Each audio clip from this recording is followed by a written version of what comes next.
Χαιρετώ και πάλι όλους τους φίλους και τις φίλες του καναλιού. Σήμερα θα αναφερθούμε στον μέγα γεωμέτρη, γεωδέτη, μηχανικό και φυσικό, τον Ήρωνα τον Αλεξανδρινό. Ο Ήρων γεννήθηκε στην Αλεξάνδρεια σε εποχή που αυτή τη στιγμή δεν είμαστε σε θέση να ξέρουμε. Άγνωστος είναι ακόμη και ο χρόνος του θανάτου του. Πάντως προσεκτικές έρευνες οδήγησαν στο συμπέρασμα ότι έζησε κοντά στον 1ο με 2ο αιώνα π.Χ. Ακριβείς βιογραφικές πληροφορίες δεν μπορούμε να έχουμε, είναι όμως πιθανό ότι δίδαξε στην Αλεξάνδρεια, γιατί τα γραπτά του είχαν μεγάλη διάδοση στην Αίγυπτο. Ο Ήρων είναι ο πρώτος από τους αρχαίους Έλληνες γεωμέτρες που έκανε τόσο εκτεταμένη εφαρμογή της γεωμετρίας σε θέματα μετρήσεων και μηχανικής. Υπήρξε ο κατεξοχήν μετρητής και το έργο του αποτελεί τον πυρήνα των γεωδετικών γνώσεων του αρχαίου ελληνικού κόσμου. Μπορεί δε να θεωρηθεί και σαν ο εκφραστής της εποχής των μετρήσεων.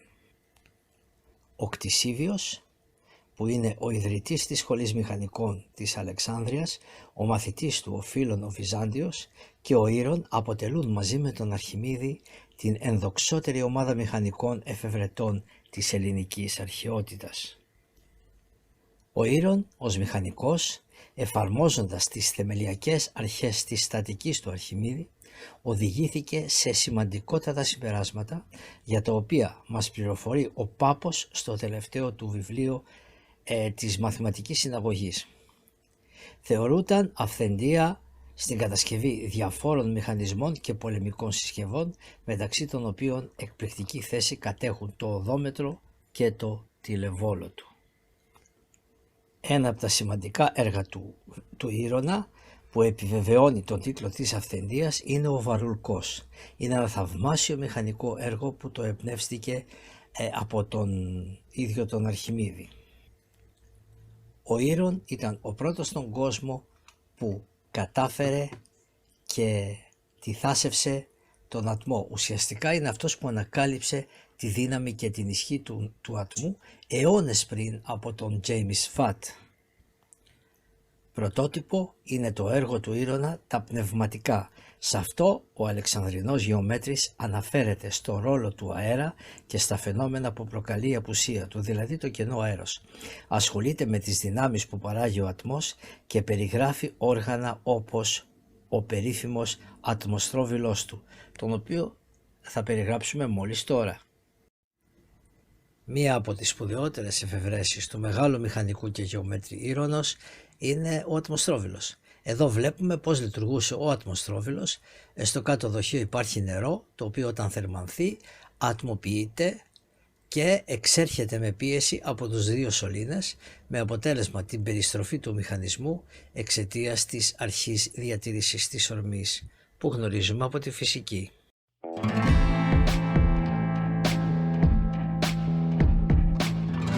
Όταν θέλω να υπολογίσω την τετραγωνική ρίζα του νη, κάνω κάποιες προσεγγίσεις.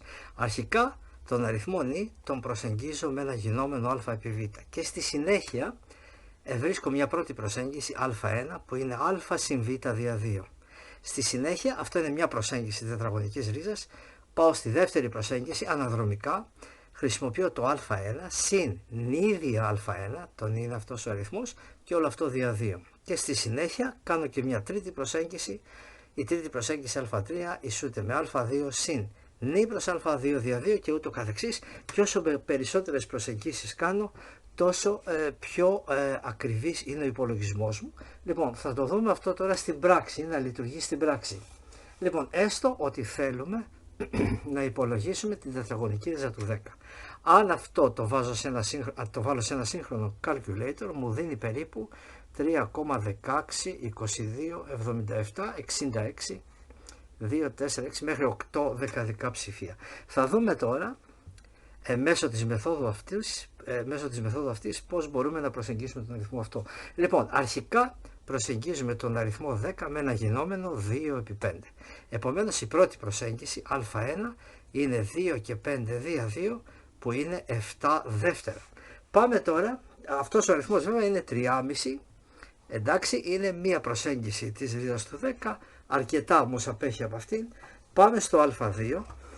στη δεύτερη προσέγγιση, η οποία θα είναι α2 ίσον η πρώτη προσέγγιση, η οποία είναι 7 δεύτερα, θα εφαρμόσω τον τύπο αυτόν, συν 10 δια 7 δεύτερα, όπως βλέπω εδώ, και όλο αυτό δια 2.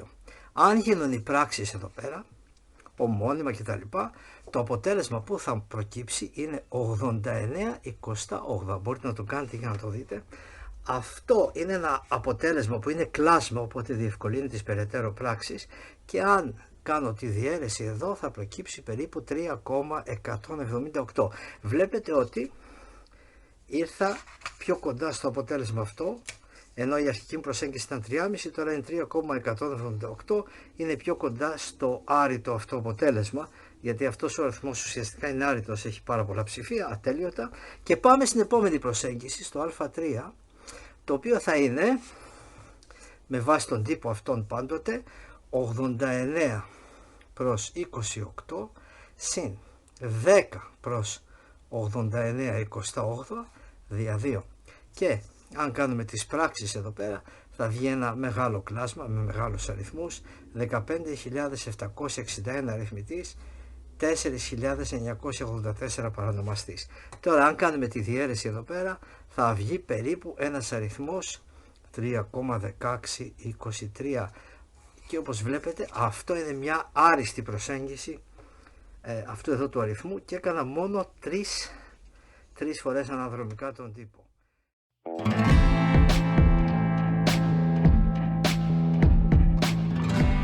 Εδώ έχω ένα τρίγωνο αβγ, και εδώ είναι οι τρεις πλευρές του, η α μικρό, η β μικρό και η γ μικρό.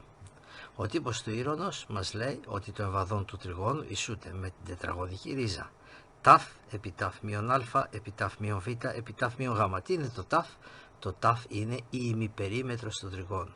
Ορίζουμε λοιπόν ως 2 ταφ μικρό το άθροισμα α συν β συν γ, και θα αποδείξουμε αυτόν εδώ τον τύπο.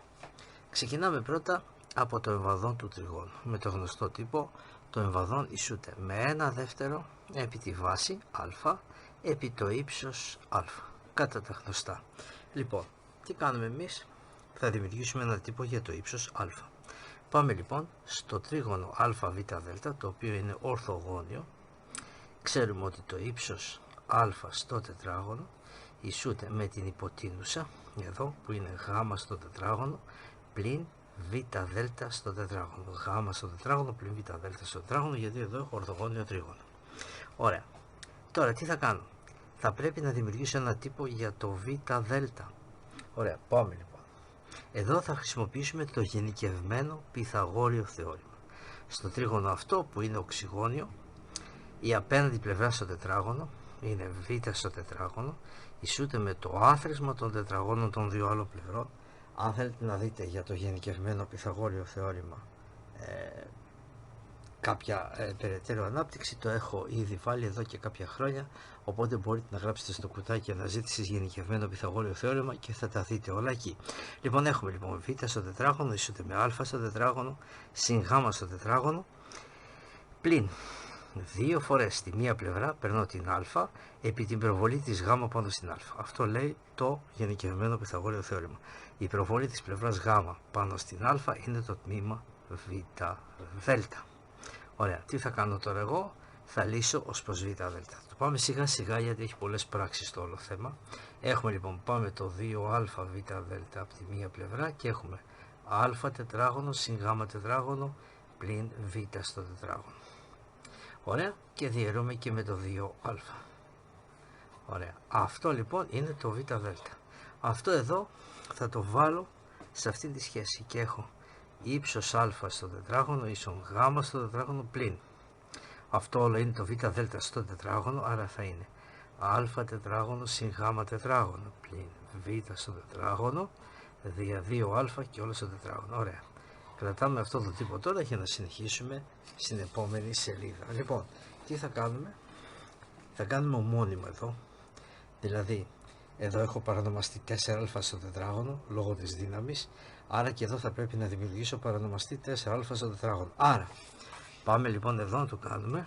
Έχουμε ύψος α στο τετράγωνο ίσον 4α τετράγωνο γ τετράγωνο προς 4α τετράγωνο Θα το ξαναδείξω αυτό σε λίγο για να γίνει καλύτερα κατανοητό. Β στο τετράγωνο και όλο στο τετράγωνο δια 4α στο τετράγωνο. Προσέξτε τι έκανα. Εδώ είναι 4α στο τετράγωνο. Δημιούργησα αυτό το παρονομαστή. Οπότε έχω 4α τετράγωνο, γ τετράγωνο plus 4α τετράγωνο. Και εδώ εφάρμοσα δυνάμεις. Έβαλα τη δύναμη 2 στον αριθμητή και στον παρονομαστή. Ωραία. Τώρα αυτό μπορεί να νοηθεί και ένα κλάσμα με κοινό παρονομαστή το 4α στο τετράγωνο. Οπότε ας δούμε τι έχουμε εδώ. Το πάμε όπως είπαμε σιγά σιγά. Έχουμε μία διαφορά τετραγώνων. Δηλαδή, κοιτάξτε, να το γράψω αναλυτικά καλύτερα. 4. Εδώ πέρα έχω 2α γ και όλο στο τετράγωνο πλην α τετράγωνο συν γ τετράγωνο πλην β τετράγωνο και όλο στο τετράγωνο. Έχω επάνω μία διαφορά τετραγώνων. Αυτή τη διαφορά τετραγώνων θα παραγοντοποιήσω τώρα και έχω ύψος α στο τετράγωνο είναι 2α γ συν α τετράγωνο συν γ τετράγωνο πλην β τετράγωνο επί 2α γ, και εδώ βάζω τη διαφορά, δηλαδή είναι α κεφαλαίο πλην β κεφαλαίο συν β κεφαλαίο επί α κεφαλαίο πλην β κεφαλαίο. Α κεφαλαίο και β κεφαλαίο είναι αυτά. Λοιπόν, οπότε έχω τώρα, έβαλα το άθροισμα, θα βάλω τώρα τη διαφορά που είναι πλην α τετράγωνο πλην γ τετράγωνο συν β τετράγωνο. Προχώρησα με την κατάργηση των παρενθέσεων απευθείας και παρανομαστής είναι 4α στο τετράγωνο. Ωραία, ας δούμε τι έχουμε εδώ τώρα. Προσέξτε. Γράφω ύψος α στο τετράγωνο ίσον. Εδώ τώρα έχω α τετράγωνο και γ τετράγωνο και 2α γ, είναι η γνωστή μας ταυτότητα α συν γ και όλο στο τετράγωνο. Πλην β στο τετράγωνο. Και αυτό μπαίνει σε μια αγγείλη. Ωραία. Εδώ έχω τη γνωστή ταυτότητα. Και εδώ το ίδιο. Γράφω πρώτα το β στο τετράγωνο. Προσέξτε, εδώ πέρα είναι σαν να έχω πλην σε παρένθεση α τετράγωνο και γ τετράγωνο πλην 2α γ. Οπότε είναι και εδώ η ίδια ταυτότητα, μόνο με το πλην α πλην γ και όλο στο τετράγωνο. Διά 4α τετράγωνο.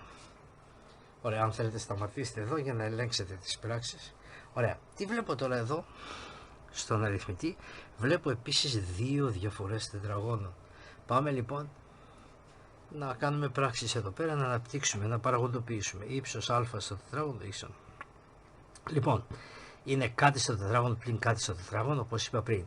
Α κεφαλαίο στο τετράγωνο πλην β κεφαλαίο στο τετράγωνο, διαφορά τετραγώνων. Άρα έχω λοιπόν, το πάμε σιγά σιγά όπως είπαμε, έχω α συν γ συν β επί α συν γ πλην β. Ανέπτυξα τη μία διαφορά τετραγώνων, την παραγοντοποίησα ουσιαστικά, και εδώ έχω πάλι β συν α πλην γ επί β πλην α συν γ. Ανέρεσα το πλην στη δεύτερη παρένθεση. Διά 4α τετράγωνο. Ωραία. Ας δούμε τι έχουμε εδώ τώρα. Κοιτάξτε. Το α συν γ συν β είναι 2 ταφ. Άρα έχω εγώ το ύψος α στο τετράγωνο είναι εδώ. Αυτό είναι 2 ταφ. Α συν β συν γ είναι η περίμετρος. Ωραία. Πάω στη δεύτερη παρένθεση. Α συν γ πλην β. Να δούμε τι είναι αυτό. Α συν γ πλην β. Το α συν γ πλην β μπορεί να γραφτεί α συν β συν γ πλην 2β. Β πλην 2β μας κάνει το πλην β. Ωραία, άρα τι έχω εδώ? Έχω 2 ταφ που είναι η περίμετρος πλην 2β. Ας βγάλω κοινό παράγοντα το 2 και έχω 2 επί ταφ πλην β. Άρα η δεύτερη παρένθεση αυτή είναι 2 επί ταφ πλην β. Γράφω λοιπόν 2 επί ταφ πλην β. Πάμε στο επόμενο, το β συν α πλην γ. Β συν α πλην γ. Ωραία, πάλι το ίδιο θα κάνω. Β συν α συν γ πλην 2γ. Γιατί γ πλην 2γ μας κάνει πλην γ. Άρα τι έχω? 2 ταφ πλην 2γ. Βγάζω κοινό παράγοντα το 2. Ταφ πλην γ. Άρα εδώ πέρα έχω 2 επί ταφ πλην γ. Ωραία, και μας μένει και το τελευταίο. Β πλην α συν γ. Και έχω εδώ β συν α συν γ πλην 2α. Ωραία. Άρα έχω πάλι 2 ταφ πλην 2α. Βγάζω το 2 κοινό παράγοντα, ταφ πλην α. Άρα η τελευταία παρένθεση είναι επί 2 ταφ πλην α. Και βέβαια έχω και τον παρανομαστή 4α στο τετράγωνο. Ωραία. Για να δούμε τώρα τι έχουμε. Ένα τύπο για το ύψος. Εδώ είναι 2 επί 2 επί 2 επί 2, 16. 16 δια 4. Άρα το βάλω και τετραγωνική ρίζα. Ύψος α ίσον τετραγωνική ρίζα. 16 δια 4. Κάτω είναι α τετράγωνο και εδώ είναι ταφ πλην β, ταφ πλην γ, ταφ πλην α. Και το ταφ εδώ. Πήγα να το ξεχάσω το ταφ. Λοιπόν, το ταφ. Λοιπόν, εδώ πέρα λοιπόν τι έχω, το 16 δια 4 μας κάνει 4, βγαίνει έξω από τη ρίζα, άρα τελικά ο τύπος είναι για το ύψος, θα παρακάμψω αυτά λίγο εδώ, ο τύπος για το ύψος είναι 2 έξω από τη ρίζα, επί τετραγωνική ρίζα, ταφ, επί ταφ πλην β, επί ταφ πλην γ, επί ταφ πλην α, δια α. Και το α τετράγωνο θα βγει έξω, α. Αυτός είναι τύπος για το ύψος. Πάμε τώρα στην αρχική σχέση, να δούμε που ήμασταν. Είμαστε λοιπόν, το εμβαδόν ήταν 1 δεύτερο α επί ύψος α. Λοιπόν, άρα έχω 1 δεύτερο εμβαδόν ίσον 1 δεύτερο α επί το ύψος αυτό που είναι 2 επί ρίζα. Ταφ επί ταφ πλην α επί ταφ πλην β επί ταφ πλην γ δια α.